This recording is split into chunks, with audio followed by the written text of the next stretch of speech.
In this video, I will show you how to put picture behind text in Excel. So click on Insert, then Picture. Select a place over cells.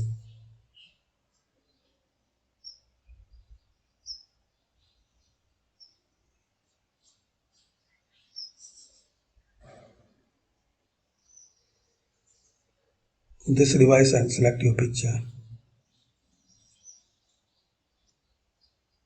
Adjust the size for this picture as your content.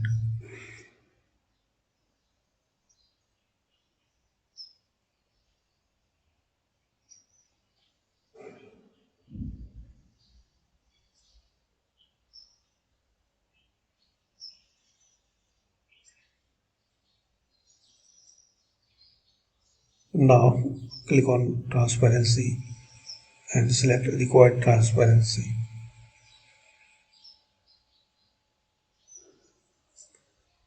So this way you can keep your picture behind text.